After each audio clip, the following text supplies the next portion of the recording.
Professor MoneyPigTrading, and today is April 18, 2021. A former PhD drug researcher, now a data scientist and trader.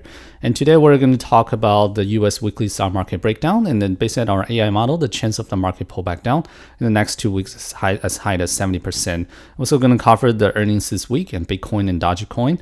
And also, this is a new microphone, as some followers actually complained about the audio quality. Make sure to leave the comment if the audio quality is still not that good or has been improved. And also, make sure to like the video and leave any comments below if you have any questions. And just really quick disclaimer, we're not a registered financial advisor. This is education purposes, invest at your own risks, blah, blah, blah. And we're going to look at the latest Fed SOMA data, which is updated April 14, 2021 on Thursdays. And on the right side, we have a SPY price on the Y-axis, which is also the black line. On the left side, we have Fed SOMA balance. The unit is $10 billion on the red line. And the axis, of course, is the date by each week. And we can see last week, Federal Reserve continued to increase the SOMA balance, the red line, and therefore make a SPY all-time high, and also helping the TNX to behave, drop back down at $15 at one point. And this is fully expected. We're expecting, since the Fed SOMA has been increased for 3 weeks straight, usually at the month end, they will start to reduce the SOMA balance on the 4th week or the 5th week. That will pull back down the SPY growth stocks because the TNX will start to spike up again.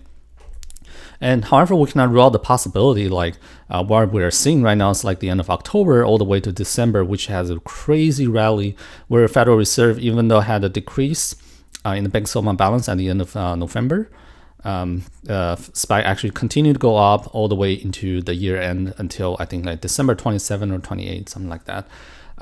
However, there was some holiday effects found rebalance at the end of last year, holiday effects.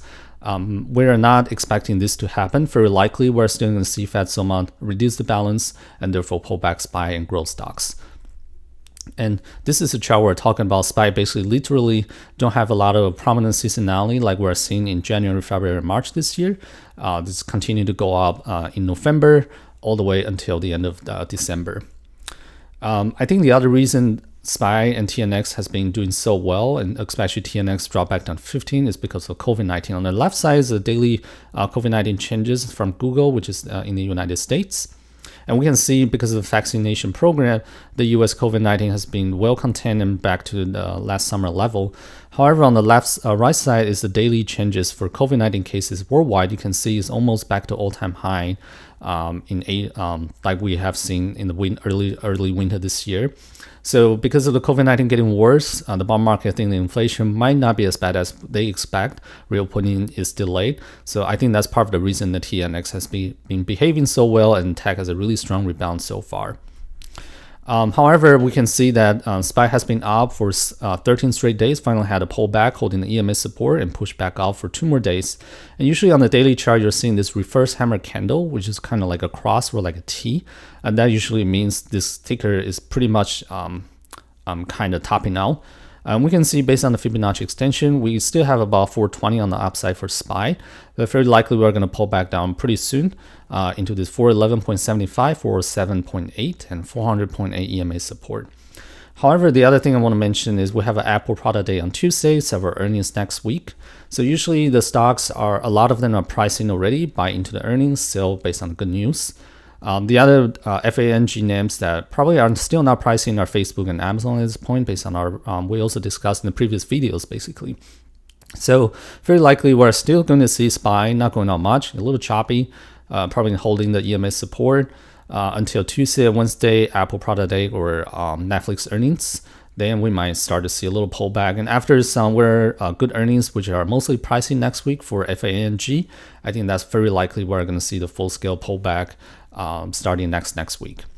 And the TNX right now is holding the EMA support 1505, started bouncing back on the EMA support. On the upside has 16.15 and 16.5, and very likely in the next 2 weeks we're going to see spike back, seeing it jump back to $17 level. This week we actually have April 19 Monday, we have Coca-Cola UA, and also have IBM earnings. On the Tuesday, April 20th, actually that's the most important earning day this week. We have Apple product day. It's fully expected they're probably going to announce new AirPod, iPad, and also the tracking device they have been developing into, which probably can connect some other items you want to track on iPhone with Bluetooth technology, so you can start to find those products relatively easily by using iPhone and increase the stickiness of iPhone and potentially increase the iPhone sales. And also we have Abbott and J&J, fully expecting J&J to have good earnings based on their medical device performance. Netflix always usually reports a good earning results compared to expectation, so definitely watch that. We also have P&G and Silvergate. Silvergate is a cryptocurrency name, as Bitcoin dropping back down right now. We might see a pullback from SI as well. April 21st, we have Verizon, Lam Research. Based on the last week Taiwan SEMA, they're going to increase their R&D and equipment expenses to expand their pipeline. Semiconductor and equipment providers like Lam Research and also AMAT should have a pretty good earnings and a good earnings in the following quarters. However, the price probably our pricing already has gone up quite a bit. The same thing for AAA, fully expected good earnings, but has been lingering around all-time high. I might see a breakthrough, but most likely pricing, even good earnings, could pull back down as well. April 22nd, 23rd, we're going to see the existing home sales and new home sales. And also we have several industrial earnings, United Pacific, UMP, Dow, DOW, and NUE. If all those earnings are better than expected and also the same as the economy numbers, we're going to see the bond market probably going to panic again, sell bonds, and spike the TNX up. April 22nd, we have Intel earnings, and basically Intel has been really controversial. They have mentioned a lot of details that their future plans are, so don't expect this earning to provide any more shocking details. But since this stock is full of drama lately, be ready for the roller coaster again. April 23rd, we actually have one more industrial name, Honeywell, report earnings. Also fully expect to have a good earnings, probably pricing already. They are getting to several business models, new business models, so very likely going to improve the guidance. We'll have to see how the price actions is. And American Express is kind of like an opening names. Based on this earning result, we can probably tailor our Visa and MasterCard earning models better with the American Express. And also because of the COVID bringing a lot of uncertainty for international travels, there's a possibility that American Express might not provide any guidance. And if that happens, that can pull back down the price quite a bit. We'll have to watch how American Express earnings are. The other thing I want to highlight over the weekend is Bitcoin.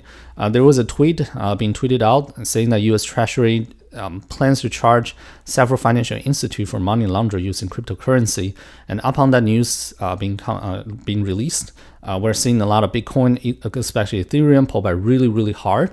We can see this is a Bitcoin chart. I pulled it from Thinkorswim, which is not updated numbers yet. But right now it's pulling back around 56,000, trying to retest this 57,000 EMA support. If this level doesn't hold, we're going to see 53,000 and possibly going to retest this 43,640. We are seeing if the pullback can hold the EMA support, that's really bearish. That means this giant daily bull flag tried to break through, failed, and now breaking down. That can just make a trend reverse in the short term. However, our long-term bullish view for Bitcoin is still not changed based on the current trend. So yeah, if any pullback down to 43,000 or even as low as 32,400, that might be a good time to buy some Bitcoin. Also, we have noticed Bitcoin have a lot of correlation with SPY lately, since a lot of Wall Street money are into it. So since we're fully expecting SPY to pull back down soon, very likely Bitcoin is going to pull back down together with SPY as well. The other thing to look at is Dogecoin. It's been performing relatively well, but like we mentioned, cryptocurrency right now is kind of correlated to the whole market right now. And if the SPY start to pull back down, some Dogecoin players might start to take the profits as well to buy the dip on some of other pullbacks in the stock market sectors. So if you want to chase Dogecoin, beware of that the market might pull back down. If you enter early enough, congratulations, that's a really awesome earnings and awesome play. If you want to hold long term, maybe continue to hold, but might not be a bad time to take some profits off the table. Yeah, that's pretty much the video for today. I just want to highlight the long-term investment program that we have on Discord. We have a really nice winning rate on 89% with the average return per trade 18%. We also have a nice swing trading programs, even a choppy March. We have a winning rate almost close to 70% with 33.7% average return per trade. That's really good track record. If you haven't followed us, follow us on Twitter, YouTube, Instagram, or MoneyPigTrading. We'll have a new Facebook group in English, it's MoneyPig Space Trading. If you want to check our Discord community, it will be at www.moneypigtrading.com. Thanks for watching and see you.